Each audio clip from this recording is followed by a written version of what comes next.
Captain Gina Park stood alone at the large window of her small ship. Her eyes looked out at the endless black of space. Tiny dots of light from faraway stars were her only company. She pressed her hand against the cold glass and sighed. Another day alive, she whispered to herself. Another day forgotten. 15 years had passed since she left Earth. 15 years since the aliens called the Galactic Consortium had come to her planet with big promises and fancy technology. They had seemed so kind then, offering humans a place among the stars. They said Earth could join their group of advanced alien worlds. Gina had been young and full of hope back then. She was one of the first humans chosen to train with the aliens. She remembered how proud her family had been at the sending ceremony. Her mother had cried happy tears. Her father had stood tall, telling everyone his daughter would make history. "I wonder if they still remember me," Gina said, watching her breath fog the window. She turned away and walked through her ship, the Metal Hope. It wasn't much, just an old cargo ship she had fixed up over the years. The walls were patched with different metals. Wires hung loose in some corners. But it was hers, and it kept her alive in the empty coldness of space. Gina sat in the captain's chair and looked at the many screens in front of her. One showed the ship's power levels, low, but not dangerous. Another showed her food and water supplies, enough for 3 more months. A third screen blinked with a warning about the air system needing repair. She tapped a few buttons and a map of this part of space appeared. Nowhere near Earth. Nowhere near anywhere important. "Computer, any messages?" she asked, knowing the answer already. "No messages received," the computer voice replied. Of course not. No one had sent her a message in years. Not since the day everything changed. Not since the day she learned the truth about the consortium. Gina closed her eyes, and the memory came back sharp and painful. Her ship had been on a mapping mission in an unexplored area. The consortium had sent her there to collect data. They always sent humans to the dangerous places, but they said it was because humans were naturally explorers. Gina had believed them. Then the pirates came. They weren't like the pirates in old Earth stories with ships and swords. These were Rizaki hunters, tall, gray-skinned aliens with 4 arms and teeth like needles. Their ships were fast and armed with weapons that could cut through metal like it was paper. Gina's ship had been hit badly. Half her crew died in the first attack. The ship lost power and air was leaking out. Gina had sent emergency calls to the consortium for help. "Help is on the way," they had said. "Hold position." For 3 days, Gina and the remaining crew waited. They fixed what they could. They put the dead in the cold storage room. They saved every drop of water and bit of food. On the 4th day, the message came. Rescue mission denied. Resource allocation inefficiency. Vessel and crew marked as lost. That was all. No explanation. No apology. Just cold words that meant Gina and her crew were not worth saving. 3 more crew members died in the weeks that followed. Only Gina and her engineer Kai survived long enough to fix the engines. They managed to limp to a small trading post. When they arrived, Kai's injuries were too severe. He died 2 days later, and Gina was alone. She learned later what resource allocation inefficiency really meant. The consortium had done a simple calculation. How much would it cost to save the humans versus how much the humans were worth? The answer: the humans were worth less than the fuel it would take to save them.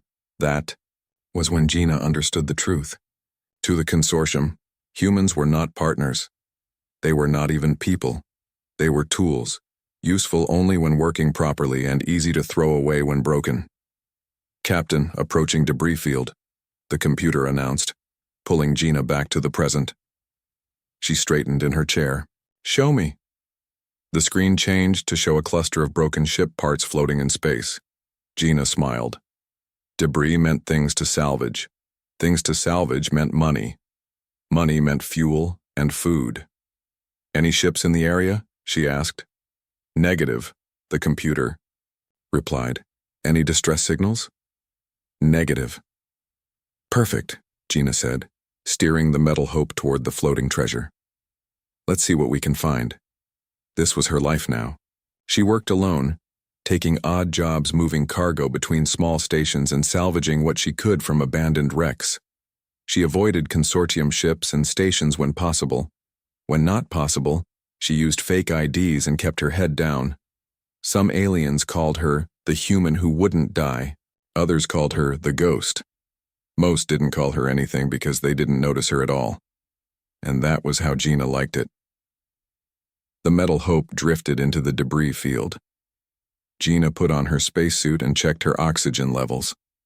Computer, keep the engines hot. If anything bigger than my ship appears, start warming up the jump drive. Affirmative, the computer said. Gina went to the airlock and prepared to go outside. This was the dangerous part, but she was good at it now, finding valuable parts quickly and getting back before anything bad showed up. As the airlock opened and she floated out into space, Gina didn't know that this routine salvage job would change everything. She didn't know that among the broken ship parts was a small data chip containing information the consortium had tried to hide. Information about a weapon of incredible power. Information about Earth's true history. And she didn't know that somewhere, far away, someone was looking for her. Someone who knew what she could become.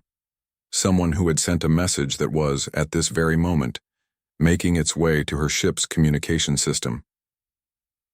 Come home, daughter of Earth, the message would say.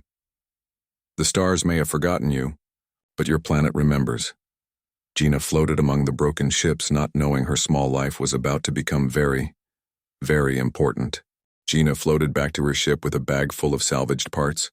Nothing special, but enough to trade for food and fuel at the next outpost. As she entered the airlock, she noticed a blinking light on her wrist pad. A message? She said out loud, surprised. No one sent her messages anymore. Inside the ship, Gina removed her space helmet and rushed to the main computer. The message was short and had no sender information. Come home, daughter of Earth. The stars may have forgotten you, but your planet remembers. Below the message were space coordinates. Gina checked them against her star maps. The location was in a remote sector, far from normal travel routes. Computer, what do we know about this sector? Gina asked. Warning. Sector KR7892 is marked as restricted by consortium law. Entry forbidden without special clearance. Gina smiled. Well, that makes it more interesting. She had nothing to lose. The consortium had already left her for dead once. What more could they do to her?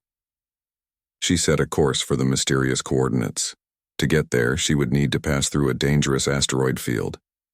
Most ships would avoid it, but the metal hope was small and quick. With careful flying, she could make it through.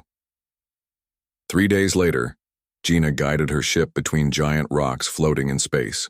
Some were as small as her fist. Others were as big as mountains. One wrong move would crush her ship like an eggshell. Easy, now, she whispered as she turned the ship sideways to slip through a narrow gap between two spinning asteroids. Suddenly, her radar beeped. Something was moving toward her fast. Computer, identify approaching object, Gina ordered. Unable to identify. Object does not match any known ship design. Gina's hands tightened on the controls. Friendly or not friendly? That is the question. The unknown ship came closer. It was small, maybe even smaller than her own. Its design was strange, with curved sides that reminded Gina of a bird's wing. Her communication system crackled to life. Captain Park, a voice said. Please follow us, we've been waiting for you. Gina hesitated. It could be a trap, but whoever sent the message knew her name and knew where to find her. Who are you? She asked. Friends, the voice replied. Please, follow, we don't have much time. Consortium patrols scan this area every 6 hours. Against her better judgment, Gina followed the strange ship through the asteroid field. They moved deeper and deeper in, until suddenly the asteroid seemed to part, revealing something Gina never expected to see.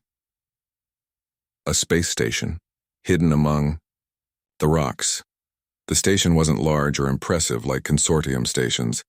It looked cobbled together from different ship parts and space junk, but it was cleverly hidden. Unless you knew exactly where to look, you would never find it. The small ship led Gina to a docking bay. As the airlock sealed around her ship, Gina checked her sidearm. Better safe than sorry.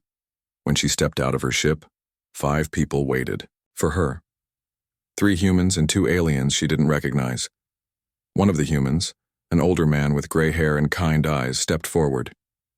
"Captain Gina Park," he said, bowing slightly. "I am Dr. Hoon Kim. Welcome to Hope Station." Gina kept her hand near her weapon. "You sent me the message?" Dr. Kim nodded. "Yes, we've been looking for you for a long time." "Why me?" Gina asked. "Please come with us," Dr. Kim said. "There is much to explain and not much time." They led Gina through narrow corridors filled with people working. Some were human, others were aliens of different kinds.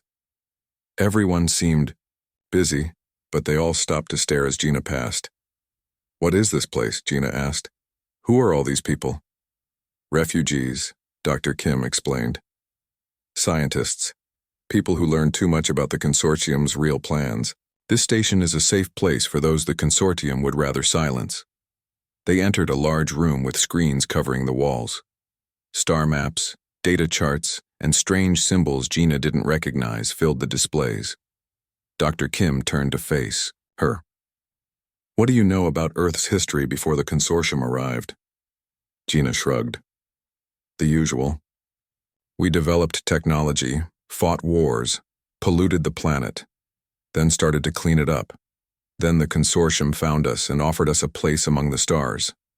Dr. Kim smiled sadly. "That's the story they want you to believe." He touched a screen, and an image appeared.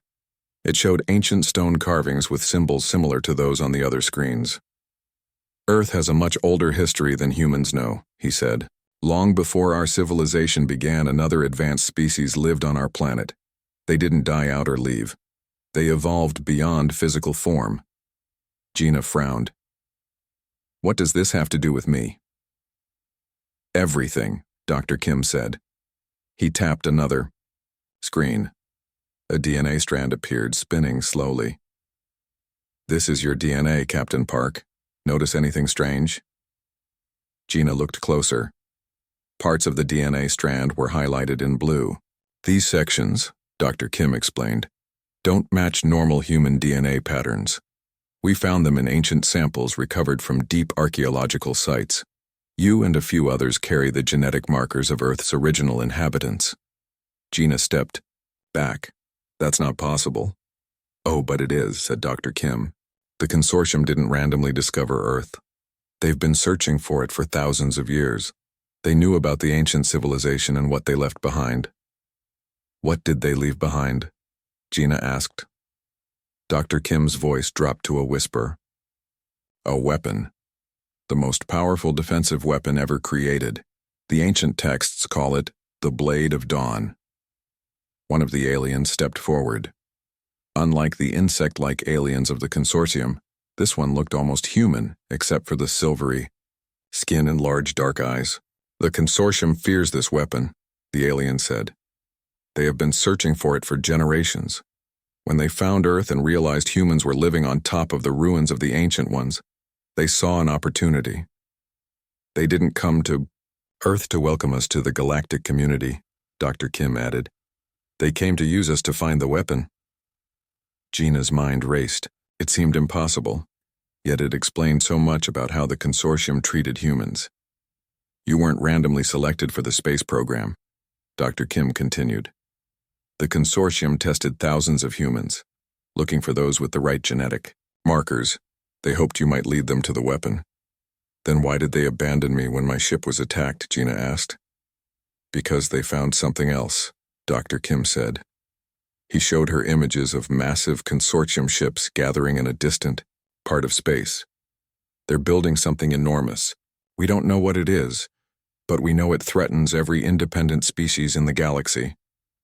We believe they no longer need you because they found another way to locate the weapon," the alien said. "But they were wrong. The weapon will only respond to the right genetic signature, to someone like you." Dr. Kim reached into his pocket and pulled out a small crystal pendant on a chain. It looked simple, almost like a piece of jewelry. But when he placed it in Gina's hand, it began to glow with a soft blue light. "This is the key to finding the blade," he said. "It responds only to you." Suddenly, alarms blared throughout the station. A voice came over the speakers. "Consortium warships detected. All personnel to emergency stations." Dr. Kim looked at Gina with urgent eyes. "You must go now. Take the pendant to Earth. Find the weapon before they do." "Come with me," Gina said. Dr. Kim shook his head. "We will buy you time." He pressed something else into her hand, a small data chip. "Everything we know is on this. Trust no one from the consortium. Remember, you're not just fighting for humanity. You're fighting for every species they have ever exploited and discarded." As Gina ran back to her ship, the station shook from distant explosions. The consortium had found them. She strapped herself into the pilot's seat and fired up the engines. As her ship pulled away from the doomed station, Gina clutched the glowing pendant. "Earth," she whispered. "I'm coming home." Gina's small ship broke through Earth's atmosphere. 15 years had passed since she had seen the blue planet. 15 years since she had breathed real air or felt real gravity. She clutched the crystal pendant that Dr. Kim had given her. It glowed softly in her hand. "Computer, scan for consortium ships," Gina ordered. "Multiple consortium vessels detected in orbit," the computer replied. "Large command ships stationed over northern hemisphere." Gina frowned. That wasn't normal. When she had left Earth, there had been only a small consortium presence. Now it seemed they had moved in completely. She activated her ship's stealth systems, a modification she had added years ago for avoiding pirates. It wouldn't hide her from a direct scan, but it might let her slip through the outer detection nets. "Set course for Seoul," she said. "Keep low over water when possible." The ship descended through clouds. Gina gasped as the Earth came into view. The landscape had changed. Alien structures now stood alongside human buildings. Huge towers with strange curved designs reached into the sky. Flying vehicles that weren't human-made zipped between them. "What have they done to my home?" Gina whispered. Finding a place to land was difficult. Gina eventually set her ship down in an abandoned warehouse district outside the city. She changed into simple clothes she had found on the station, plain black pants and a gray jacket. She tucked the crystal pendant under her shirt and slipped the data chip into a hidden pocket. The air felt heavy as Gina stepped outside. Real gravity pulled at her body after years in space. The smell of earth, soil, and plants and rain almost overwhelmed her. She took a moment to steady herself, then began walking toward the city. Seoul had grown larger and stranger than Gina remembered. Human streets and shops now stood next to alien markets. People walked past strange beings from other worlds without a second glance. Screens everywhere showed both human and alien faces delivering news and advertisements in multiple languages. Gina stopped at a public information terminal and placed her hand on the screen. It read her palm print and displayed a message. "Welcome, citizen. Please update your identification." Gina quickly pulled her hand away. If the system couldn't identify her, it might alert authorities. She needed to find help before she got caught. There was only one person on Earth she could trust, her old friend from the space program, Commander Tae Lee. They had trained together before Gina left Earth. Tae had stayed behind, saying someone needed to watch out for humanity's interests at home. Finding him wouldn't be easy. Gina made her way to an underground market she remembered from her youth. If it still existed, it might be a good place to start looking for information. The market was still there, hidden beneath new buildings. Gina pushed through a crowded doorway and found herself in a maze of small shops and stalls. Humans and aliens traded goods away from official eyes. Some sold legal items, others sold things the consortium had banned: old Earth technology, alien devices modified for human use, and information. Gina approached a small booth where an old woman sold drinks. The woman barely looked up as Gina sat down. "What can I get you?" the woman asked. "Information," Gina replied quietly. "I'm looking for Commander Tae Lee." The woman's eyes narrowed. That's a dangerous name to say out loud these days. Who's asking? Gina leaned closer. An old friend, Captain Gina Park. The old woman stared at Gina for a long moment. Then she nodded slightly. Wait here. She disappeared into the back of her shop. Gina waited, watching the crowd carefully. No one seemed to be paying attention to her, but she couldn't shake the feeling of being watched. After what seemed like hours, the old woman returned. Third level, blue door. Knock 3 times, then twice. She turned away without another word. Gina found the stairs leading up and climbed to the 3rd level. A narrow hallway stretched in both directions. She found the blue door and knocked as instructed. The door opened slightly. A hand reached out, grabbed Gina's arm, and pulled her inside quickly. The door slammed shut behind her. Gina found herself face to face with a man she barely recognized. Tae Lee had been young and hopeful when she last saw him. Now his face was lined with worry. His hair had streaks of gray, but his eyes were the same, sharp and intelligent. Gina, he said, his voice a mix of surprise and concern. We thought you were dead. Not dead, Gina replied. Just forgotten. They stood in a small room filled with maps and screens. 3 other people sat at desks watching them carefully. Is it really her? Asked a young woman with short black hair. Tae nodded. It's her. I'd know those eyes anywhere. He turned back to Gina. What are you doing here? It's dangerous for you to be on Earth. I need your help, Gina said. I've learned things about the consortium, about why they really came to Earth. Tae's face grew serious. So have we. Things have changed since you left. The consortium isn't just visiting anymore, they're taking control. He led Gina to a large screen showing a map of Earth. Red dots covered many areas. These are consortium advisory centers, Tae explained. They started as cultural exchange offices. Now they're running our governments. Anyone who speaks against them disappears. Why don't people fight back? Gina asked. Some do, Tae said. We have 2 groups. Now, the integrationists welcome the aliens and their technology. They believe the consortium is helping us advance. The preservationists, people like us, fight to keep human independence. He pointed to the ceiling. And that giant ship in orbit? They call it a protection vessel. We call it what it is, a gun pointed at our heads. Gina pulled out the crystal pendant. It glowed brighter now, as if it liked being on Earth. What is that? Tae asked, staring at the crystal. The key to fighting back, Gina said. She told him everything about Dr. Kim, the hidden station, and the ancient weapon called the Blade of Dawn. When she finished, Tae looked stunned. An ancient civilization? Here on Earth? It sounds impossible. I thought so too, Gina said. But the consortium believes it. That's why they came here. And that's why they're afraid. She held up the glowing pendant. This responds to me because of my DNA. Dr. Kim said the weapon will do the same. Tae paced the small room. If this is true, if such a weapon exists and we could control it, we need to find it, Gina said. Dr. Kim believed it's somewhere deep in the ocean. The Mariana Trench, maybe. That won't be easy, Tae said. The consortium watches all ocean activity now. The young woman who had spoken earlier stood up. I can help with that. I can hack into their systems, create a blind spot. This is Mina Song, Tae said. Best hacker we have. A large man at another desk raised his hand. I used to work deep sea exploration before the consortium restricted it. I know those waters better than anyone. My name is Wook Han.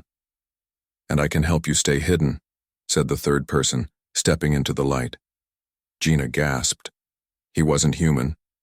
His skin had a slight silver tone and his eyes were larger than a human's with no whites, just large black pupils. This is Jun Yoon, Tai explained. He defected from the consortium last year. His species can sense other minds, a natural telepath. He's been warning us about consortium raids before they happen. Jun bowed slightly to Gina. The crystal responds to you. I can sense its energy connecting with yours. It recognizes you as its keeper. Tae put his hand on Gina's shoulder. We've been fighting a losing battle for years. Maybe this is what we've been waiting for. A way to push them back. Suddenly, June stiffened. His large eyes grew wider. Consortium agents, he whispered. Many of them. Coming this way. They know she's here. Tay moved quickly, grabbing weapons and equipment. They must have detected your ship. We need to move now.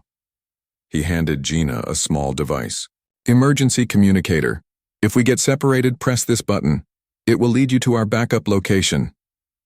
As they rushed toward a hidden exit, Gina asked, "How did they find me so quickly?"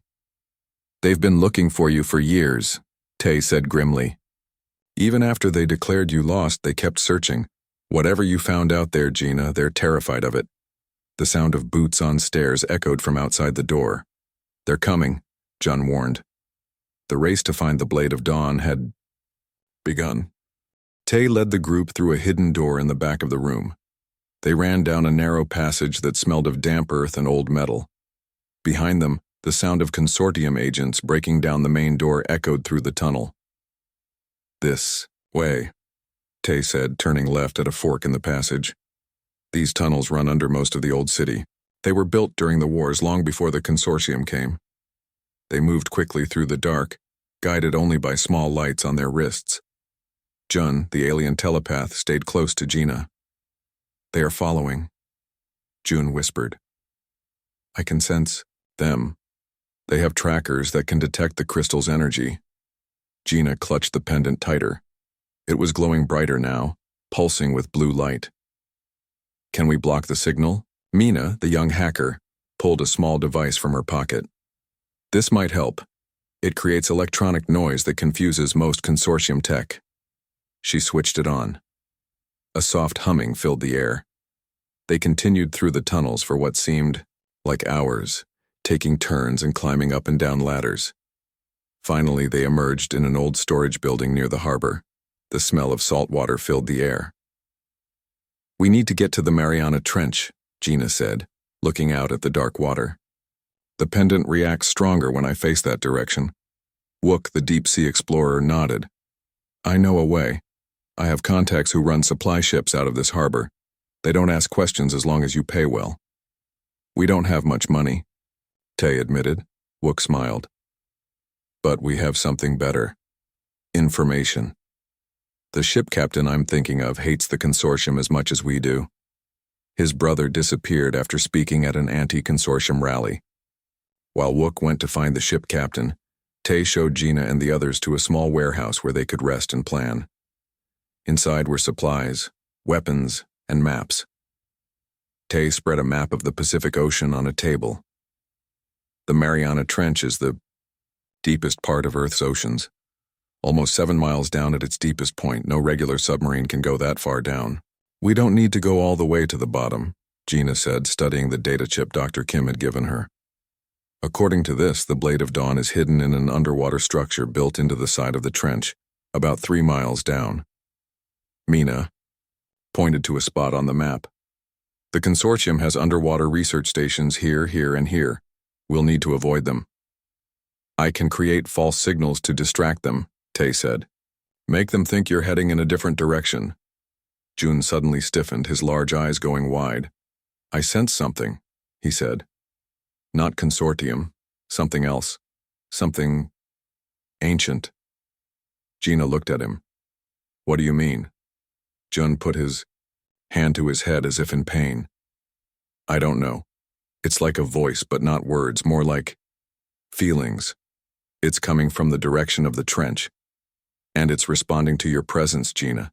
It knows you're here." Before Gina could ask more questions, Wook returned with good news. He had found a ship captain willing to take them part of the way. They would need to leave immediately. Under cover of darkness, they boarded a rusty cargo ship. The captain, an old man with weathered skin, nodded to them but asked no questions. The ship slipped out of the harbor, past the patrol boats, and into the open sea. For 3 days, they sailed toward the Mariana Trench. Tay sent false information to consortium, networks making it seem like Gina was heading to Africa. Mina hacked into satellite systems to hide their true location. Jun kept watch with his telepathic abilities, warning them when consortium ships came too close. On the fourth day, they reached their destination. The ship stopped in the middle of the ocean, far from any land. "This is as far as I go," the captain told them. "The consortium patrols these waters heavily. There's a research station about 50 miles east." Wook led them to a large container on the deck. Inside was a small submarine, old but well-maintained. "My personal project," Wook explained. "I was building it before the consortium banned private deep-sea exploration. It can take us down to the structure." They loaded their equipment into the submarine. As Gina stepped inside, her pendant glowed so brightly that it lit up the entire vessel with blue light. "It knows we're close," she said. The submarine dropped from the ship into the dark water. Wook took the controls, guiding them deeper and deeper into the ocean. The pressure increased as they descended. The hull creaked around them. "This sub was designed for research dives," Wook said, watching the depth gauge carefully. "It can handle the pressure, but not for long. We need to find the structure quickly." Gina held out the pendant. The blue light pointed like an arrow, guiding them. They followed it deeper, past strange fish and underwater mountains. The ocean grew darker around them. Wook turned on the submarine's lights, cutting through the black water. At a depth of 2 miles, Jun gasped in pain. "The voice," he said. "It's getting stronger. It's singing. An ancient song." "I don't hear anything," Mina said, looking concerned. "Not with your ears," Jun explained. "With your mind, it's a telepathic signal. Very old, very powerful." He looked at Gina. "And it's calling for you."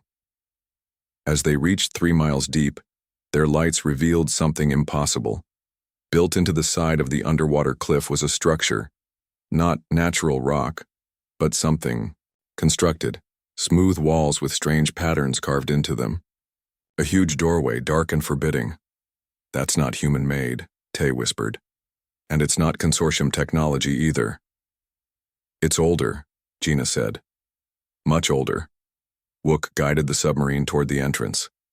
As they got closer, the carved patterns began to glow with the same blue light as Gina's pendant. "The structure is recognizing you," Jun said to Gina. "It's waking up." Inside the entrance was a large chamber filled with water. They could see more glowing patterns along the walls. At the center was a smaller structure, like a building within a building. "There," Gina said, pointing. "That's where we need to go." Wook docked the submarine at a platform that seemed designed for that purpose. The group put on diving gear to exit the sub. The water pressure was enormous at this depth, but somehow, inside the structure, it felt less crushing. Gina led the way, her pendant lighting their path. They swam through ancient corridors with strange technology built into the walls, technology that shouldn't have worked after millions of years but was now coming to life as they passed. They reached a sealed door at the center of the structure. Symbols matching those on Gina's pendant covered its surface. "How do we open it?" Tay asked. Gina placed her hand on the door. The symbols glowed brighter and the door slid open, revealing a chamber beyond. The water didn't rush in. Somehow the room was dry, protected by an invisible barrier. "That's impossible," Mina whispered as they stepped through, removing their diving masks. The chamber was enormous, bigger than it had looked from outside. In its center floated a crystalline object shaped like a double helix, glowing with intense blue light. The walls were covered with images showing Earth's history, not just human history, but what came before. The rise and fall of the ancient civilization that had lived here millions of years ago. "The Blade of Dawn," Jun whispered in awe. "It's not a weapon as we understand it. It's something more." As Gina approached the floating crystal, she felt memories that weren't her own flood into her mind.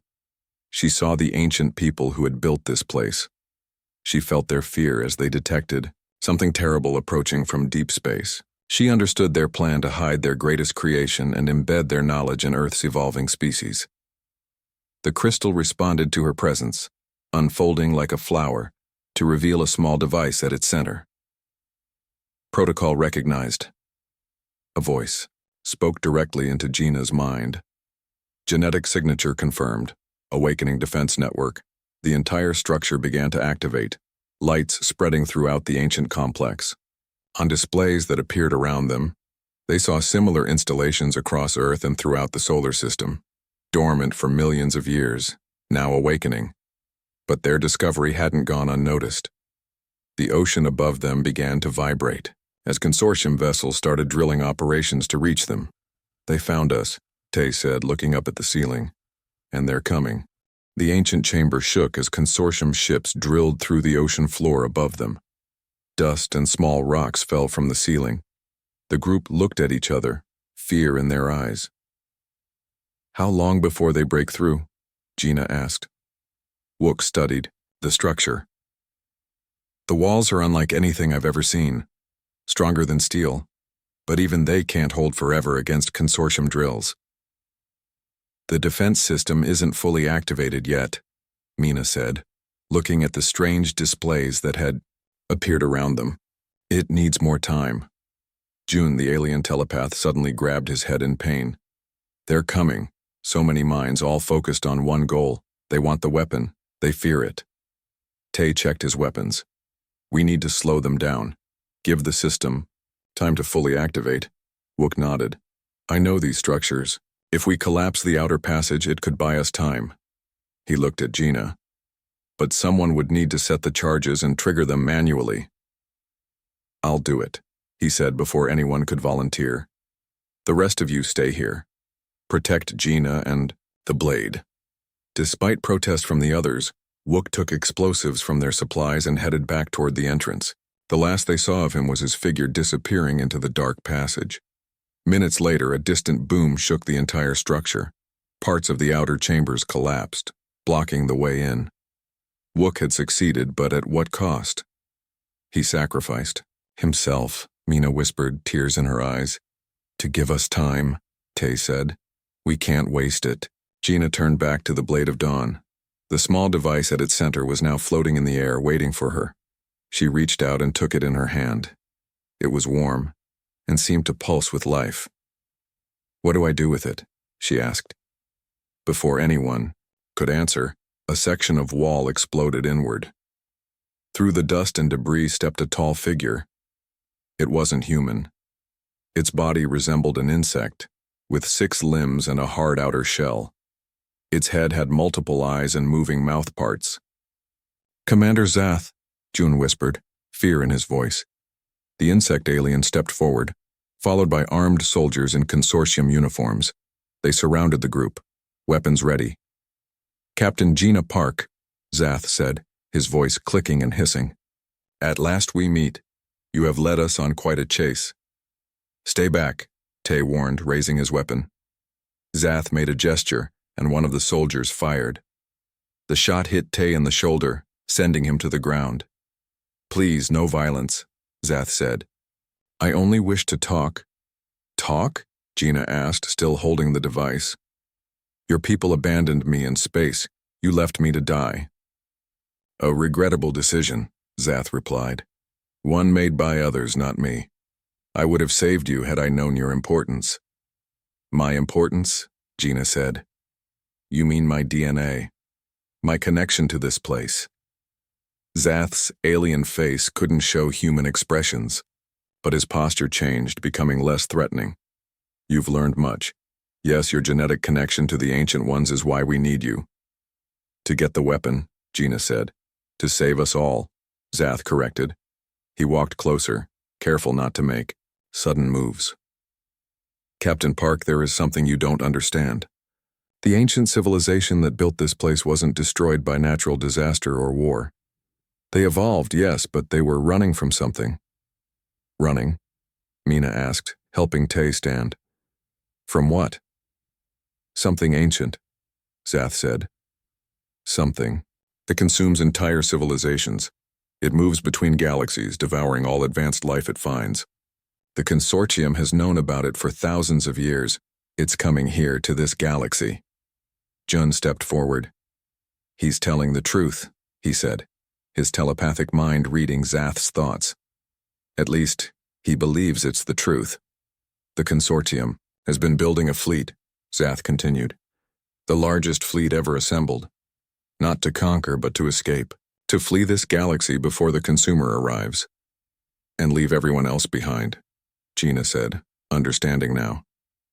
Earth and all the other worlds you've used and exploited. Sacrifice the few to save the many, Zath said. It is the only logical choice. No, Gina replied. It's the easy choice. The coward's choice. The structure shook again as more consortium ships arrived above. The ancient displays showed the defense system was nearly activated. 70%, 80%. The defense system will draw its attention, Zath warned. If you activate it fully, the consumer will come directly to Earth first. Please, give me the device. Let us leave this place. Some may survive if we don't provoke it.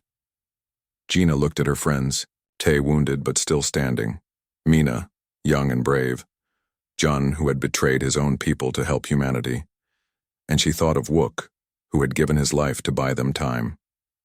No, Gina said. We won't run, we won't hide, and we won't sacrifice innocent worlds to save ourselves. She pressed the device to her chest. It melted into her skin, becoming part of her. Energy flowed through her body. The ancient memories became clearer. She understood now what the Blade of Dawn truly was. System activation complete, the voice said in her mind. A wave of energy burst from Gina, spreading outward. It wasn't destructive. It didn't harm Zath or his soldiers. Instead, it created a shield, visible as a faint blue light that expanded beyond the chamber, beyond the ocean, surrounding Earth and extending throughout the solar system. But it didn't stop there. The ancient technology sent a message, not in words but in pure mathematical concepts that transcended language barriers. Through June's telepathic abilities, they all heard it. This world is protected. This species is young but worthy. They are not prey but potential. Divert. Gina felt the presence of the ancient civilization within the system. They had never truly left. Part of their consciousness remained watching, waiting for a descendant worthy of their legacy. On the displays, they saw the massive consortium ship in Earth orbit try to flee, but the blue energy field held it in place. Smaller ships launched from Earth's surface, carrying representatives from every species the consortium had exploited, now freed from control. What have you done? Zath asked, weapons forgotten. I've awakened the true purpose of the blade, Gina said. Not to destroy, but to communicate. To reach out to this consumer you fear so much and make it understand that life is precious. All life, not just the strongest or most advanced. 6 months later, Gina stood in the United Earth Council chamber. The Blade of Dawn had been moved from its underwater home and installed in the center of the room. Representatives from Earth and former consortium worlds sat together around it. The cosmic threat had changed course. The ancient defense system had somehow made it understand that there were other paths than consumption. The consortium itself had changed too. With its secret revealed and its fleet disabled by the Blade's energy field, the old leadership had fallen.